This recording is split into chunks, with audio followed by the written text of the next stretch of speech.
bertanggung jawab. Nah, itu pembuktian hukum.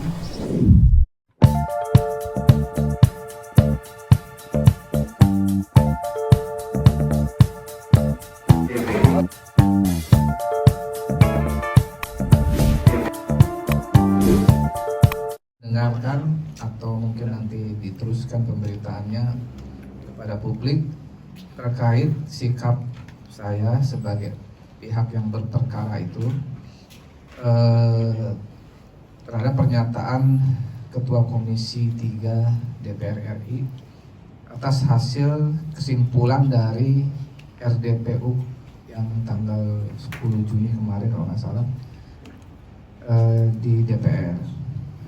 Nah, setelah ada pemberitaan itu, saya khawatir terjadi opini publik yang tidak seimbang karena RDPU itu sendiri tidak melibatkan, sangat disayangkan tidak melibatkan pencipta lagu sebagai yang dimintai keterangan.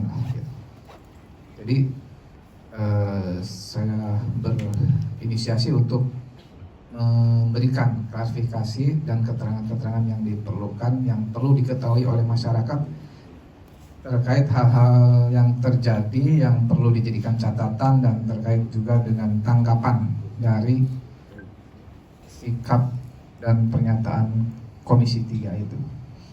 Nanti saya akan membacakan surat terbuka dan nanti saya punya headline, punya clickbait untuk para rekan wartawan. Clickbaitnya adalah surat terbuka, judulnya Hakim tidak melanggar etik, tuduhan dari pihak-pihak yang takut kalah. Itu clickbait saya. Nanti saya akan jabarkan pernyataan saya itu di inti dari preskon ini nanti bersama Bang Minola. Jadi seperti itu sementara, dan saya sudah perjuangkan hak cipta lagu saya ini sejak 2 tahun lalu, dan sampai detik ini saya belum mendapatkan hak itu.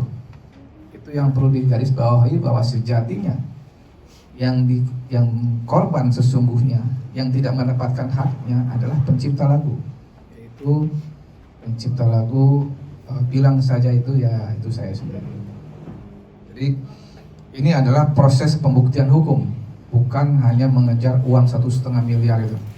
Ini adalah pembuktian hukum di mana nanti saya akan jelaskan bahwa ada statement bahwa yang wajib membayar royalti adalah penyelenggara. Nah, itu menurut saya keliru, karena di undang-undang tidak dikatakan demikian. Jadi kita mau nurut mana nih? Menurut undang-undang apa menurut yang ngomong begitu? Ya kan? Apakah kita menurut undang-undang yang sudah disahkan 2014 itu dan PP 56 2021 itu yang mengatakan bahwa yang wajib atas izin dan membayar royalti itu adalah setiap orang. Setiap orang ini siapa? Ya siapa aja, bukan hanya penyelenggara. Tidak ada satupun di undang-undang maupun di PP yang menyebutkan bahwa yang wajib izin dan membayar royalti adalah penyelenggara. Itu tidak pernah ada di undang-undang dan PP. Yang ada adalah setiap orang. Jadi bagaimana sampai terjadi bahwa ada statement seperti itu, yang selama ini ternyata dari tahun 2014 itu yang disosialisasikan bahwa yang wajib izin dan bukan wajib izin, wajib membayar royalti adalah penyelenggara. Kalau kita mengacu pada tata kelola royalti, mungkin iya penyelenggara yang biasanya membayar royalti ya, bukan wajib yang biasanya membayar royalti, karena memang dia yang menyelenggarakan acara. Cuman ketika royalti itu tidak dibayar, yang selama ini menjadi polemik kan itu, tidak ada royalti yang dibayar. Nah, itu seperti apa jadinya? Tidak pernah dibahas. Selama ini tidak pernah dibahas oleh pemerintah maupun pihak-pihak yang terkait itu. Hanya dibahas tata kelola royalti, yang wajib bayar adalah penyelenggara. Tapi kalau royalti itu tidak dibayar, baik oleh penyelenggara maupun siapapun, tidak nyampe ke AMKM gitu ya, terus bagaimana? Nah ini harus dibuktikan di pengadilan. Nah pembuktian hukum inilah yang sedang saya lakukan. Setiap orang ini apakah termasuk penyanyi? Apakah seperti yang mereka bilang selama 10 tahun ini adalah penyelenggara? Nah itu kan ekosistem yang mereka selalu rawat dan jaga, bahwa yang wajib membayar royalti adalah penyelenggara. Nah itu sifatnya praktis yang mudah di lapangan, karena penyanyi juga dibayar katanya kan. Nah cuman kalau itu tidak dibayar, siapa yang bertanggung jawab?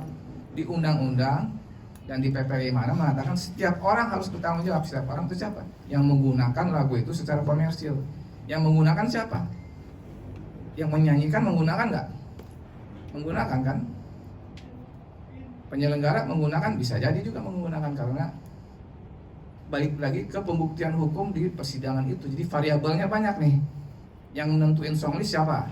Itu juga nanti pengaruh ke pertimbangan hukumnya. Kalau yang menentuin songlist penyelenggara, boleh jadi penyelenggara lah yang bertanggung jawab.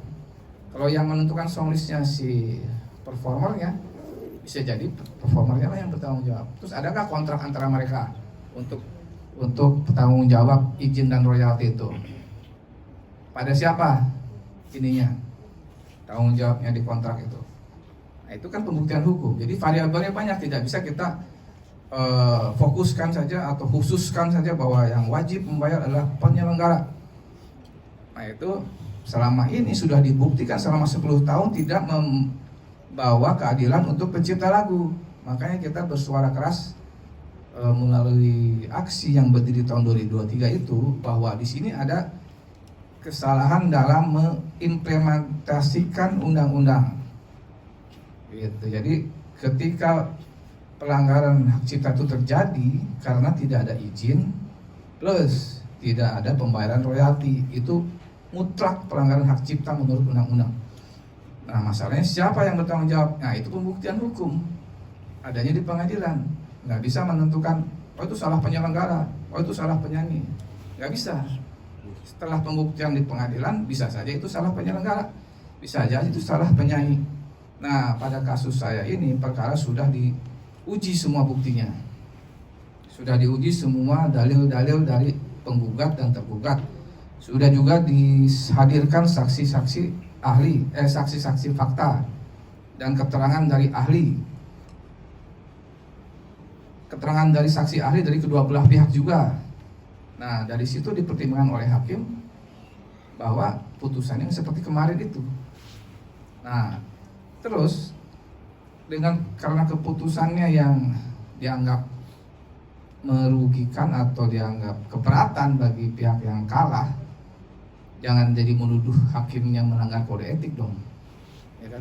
Karena ini kan di challenge ke kasasi, biarkan aja kasasi yang nanti yang menentukan apakah hakim ini salah menerapkan undang-undang atau emang sudah benar. Jadi jangan disalahkan hakimnya, ikutin saja mekanismenya gitu. Nah kalau kita ada upaya untuk menyalahkan hakimnya karena tuduhan pelanggaran kode etik, yang saya bisa jamin yakin tidak ada, yaitu adalah upaya-upaya yang tidak sportif menurut saya, tidak sportif.